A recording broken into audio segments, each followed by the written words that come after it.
দুজন কিন্তু আবার শুরু করেছো আমার সাথে।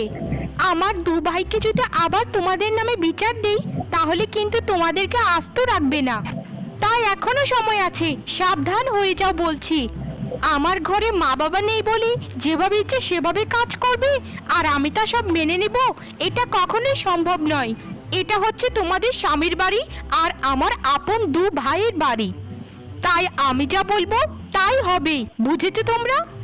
বোন মিতালি, দয়া করে তোমার ভাইদের কাছে আমাদের নামে বিচার দিও না। আমরা তো তোমার সকল কথাই মেনে চলি বোন। তোমার ভাইয়েরা তোমাকে যেমন ভালোবাসে আমরা দুজন সেরকমই ভালোবাসি বোন। আমাদের ব্যাপারে এত কঠোর হইও না দয়া করে। তুমি সকালে কত বায়না করলে যে এটা খাবো না ওটা খাবো না, আমরা দুজন কত কষ্ট করে তোমার জন্য রান্না করলাম। শুধু রান্না করলে কি সব হয়ে যায়? থালা বাসনগুলো ঠিকঠাক ধো না, কাপড়গুলো পরে আছে দুদিন ধরে, সেগুলো কে করবে? তোমরা তো দুজন আছো সারাক্ষণ শুধু গল্পই করতে। কি নিয়ে এত গল্প করোটা কি শুনি?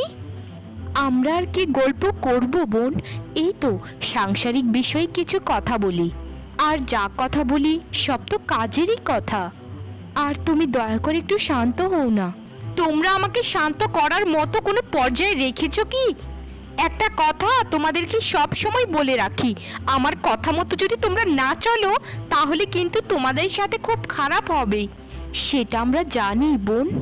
তোমার ভাইয়েরা এই সংসারে তোমাকে ছাড়া তো কোনো কাজই করে না। তারা তোমাকে সব থেকে বেশি ভালোবাসে আর তোমার কথাই সারাক্ষণ চিন্তা করে। এরকম ভাবে সবসময় রাগ করে থেকো না বোন। এভাবে সবসময় রাগ করলে দুদিন পর যখন শ্বশুর বাড়ি যাবে তখন তো ঝামেলা হবে। সবাই তো চায় যে একটা শান্তশিষ্ট ভদ্র বৌমা। ও আচ্ছা, তোমাদের মনে তাহলে এই ছিল? আমাকে এ বাড়ি থেকে তাড়িয়ে তোমরা এ বাড়িতে পায়ের উপর পা তুলে খেতে চাচ্ছ, তাই তো? আরে না বোন, তুমি যে কি বলো না, তোমাকে আমরা তাড়াতে যাব কেন? মেয়েকুলে যখন জন্মিয়েছ তখন তো বিবাহ করতেই হবে।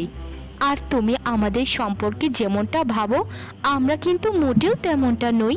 তোমাকে আমরা সত্যিই ভালোবাসি। সে কেমনটা ভালোবাসো সেটা তোমাদের কাজে কর্মে আর কথাই বোঝা যায়। আর একটা কথা না বলে তোমরা এখন এখান থেকে যাও বলছি। আমার জন্য একটু চা বানিয়ে নিয়ে এসো এখনই। আর শোনো, তোমাদেরকে শেষ একটা কথা বলি, তোমরা আমাকে এই বাড়ি থেকে তাড়াতে চাচ্ছ তাই না? তোমাদের এই স্বপ্ন স্বপ্নই রয়ে যাবে, কখনো সত্যি হবে না। মিতালি, তুমি আমাদেরকে কখনোই বুঝতে চাওনি। তুমি সবসময় নিজের আন্দাজে কথা বলো আর তাই তুমি বিশ্বাস করে নাও, কিন্তু আমাদের দুজনের মন আকাশের মতো পরিষ্কার। বিধাতা তো ভালো জানেন যে আমরা তোমাকে কত ভালোবাসি। আমরা যাই, তোমার কাজগুলো এখনই করে ফেলি। তুমি যা বলছো সেটা তো আমার মাথাতেই আছে ভাই। আমাদের বোন মিতালিকে একটা ভালো ঘরে বিয়ে দিতে তো অবশ্যই হবে। এজন্য আমাদের ভালো মতো রোজগার করতে হবে, ক্ষেতের ফসলগুলো যেন ভালো মতো হয় সেটাই লক্ষ্য রাখতে হবে। মিতালিকে আমরা অনেক ভালোবাসি। হ্যাঁ রে ছোট, তুই একদম ঠিক কথাই বলেছিস।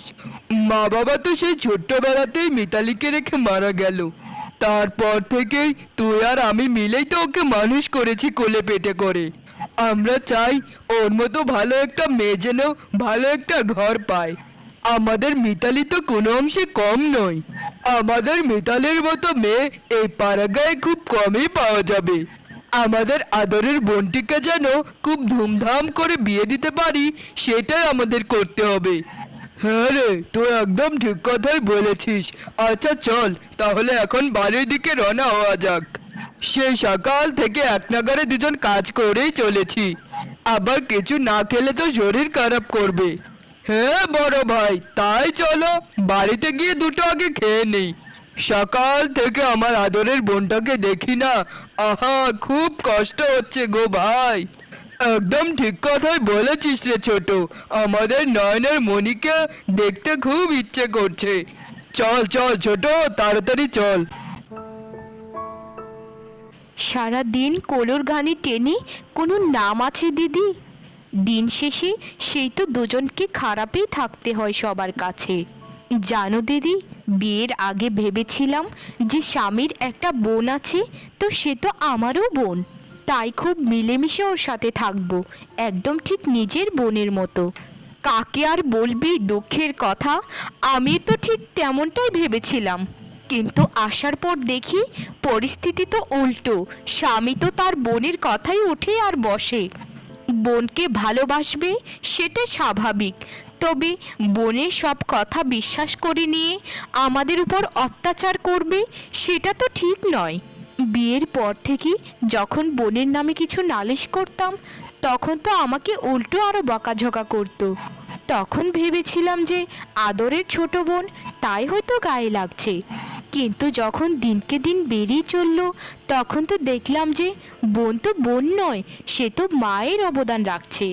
কিন্তু যখন সব দুঃখের কথা তোমায় বলতে শুরু করলাম, তখন ভাবলাম যে এই সংসারও কেউ তো আছে যে আমার দুটো কথা শুনে। তাই আর স্বামীকে কোনো কিছু রাগ করে বলিনি। তুই তো সেদিন এলি এই বাড়িতে, আর আমি জানিস কত ঝামেলা কত বছর ধরে সহ্য করে আসছি।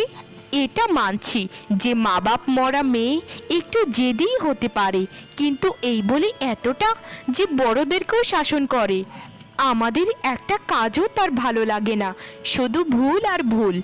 এই বয়সে যদি এরকমটা সে করতে থাকে, বাকি তো সারা জীবনই পড়ে আছে, না জানি আর কি কি ভুল ধরে বড় হয়ে। আমিও এটাই ভাবি দিদি। তবে দিদি, একটা কথা তুমি মনে রেখো, তুমি যতদিন এই সংসারে আছো আমিও তোমার সাথে আছি। তুমি শুধু আমার বড় যাই নও, তুমি ঠিক আমার আপন বড় বোনের মতো। তুমি যদি না থাকতে এই অত্যাচার আমি যে কি করে সহ্য করতে পারতাম, সেটা ভেবেই তো কান্না পাই শুধু। তবে দিদি, বিধাতা যা করে ভালোর জন্যই বোধহয় করে। হ্যাঁ রে ছোট, তুই একদম ঠিক কথা বলেছিস। যা রে ছোট, এখন কলপারে গিয়ে কাপড়গুলো ধুয়ে ফেল, আর আমি এদিক দিয়ে রান্নাটা করে ফেলি। একটু পর তো দু ভাই এসে খাবারের জন্য খুব চেঁচামেচি করবে। আর জানি না রে ছোট, মিতালি সকাল থেকে গাল ফুলিয়ে আছে, না জানি ভাইদের কাছে কি বিচার দেয়। দিদি, আমিও তো সেই ভয়েই আছি, জানি না মিতালি কি কি বিচার দেয়। আমার খুবই ভয় করছে।